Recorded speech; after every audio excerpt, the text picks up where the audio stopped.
everyone! It's me, Angel. Welcome back sa aking YouTube channel.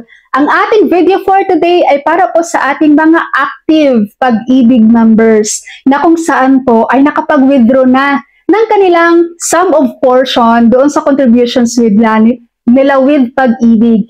And currently, until now, continuous pa rin sila sa pagko-contribute with Pag-ibig. Na ang tanong, pwede na ba kayong mag-file ng loan sa Pag-ibig? Or sa mga nag-file ng loan pero ito ang lumabas, you are not eligible for a loan because your account is under TAV. Meron tayong babasahing comment, guys, tago ko na lang yung pangalan niya. Sabi niya, pwede pa rin po ba mag-loan?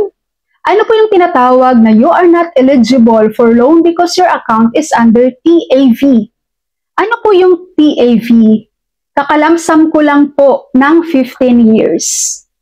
Okay, ang ibig pong sabihin ng TAV ay Total Accumulated Value na kung saan po nandito po lahat ng ating savings, yung contributions natin, pati yung employer share at ating dividends.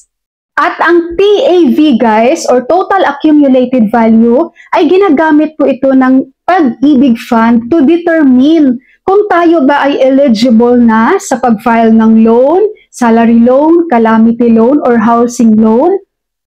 Dahil dapat ang TAV natin with Pag-ibig, meron po siyang minimum na 24 months contributions.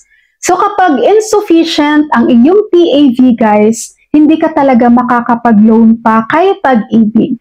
Ibig pong sabihin, hindi pa enough ang iyong TAV para mag-file ka po ng loan kay Pag-ibig. So for example, nag-withdraw ka na ng iyong 15 years contributions with Pag-ibig. Alam mo ba kung ilang months na lang yung natira sa Pag-ibig contributions mo? So dapat ma-check mo yun, ilang months na lang yung natira doon. Dahil kapag hindi ka pa guys, wala ka ng 24 months na contributions doon sa Pag-ibig, hindi ka na po talaga makakapag-loan. All you have to do is to continue contributing with Pag-ibig hanggang sa mabuo mo yung 24 months at maging eligible ka ulit, maging sufficient ulit yung iyong TAV kay Pag-ibig para makapag-loan ka na po sa kanila. Lalo na guys ha, yun doon sa mga employees na nag-withdraw ng kanilang portion kay Pag-ibig.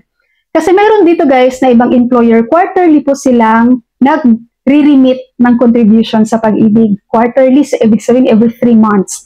Kahit pa every monthly kang babawasan na guys ng contributions ni Pag-ibig, ang kanilang remit sa Pag-ibig ay quarterly. So, every 3 months yon. So, ngayon, ikaw as an employee, minomonitor mo yung binibilang mo na yung binabawas sa'yo ni employer mo na contributions mo sa Pag-ibig.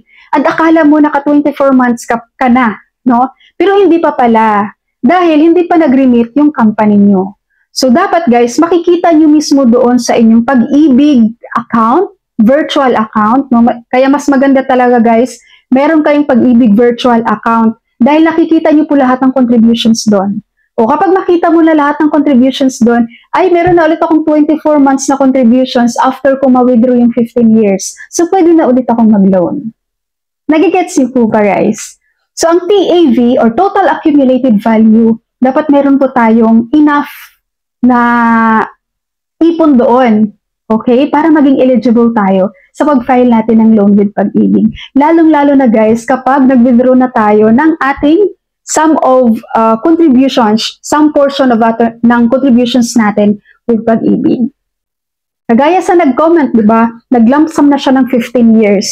Tapos ngayon, maglo-loan siya at yun yung lumalabas, hindi siya eligible dahil yung account niya is under TAV. So insufficient pa, hindi pa enough ang laman ng kanyang TAV.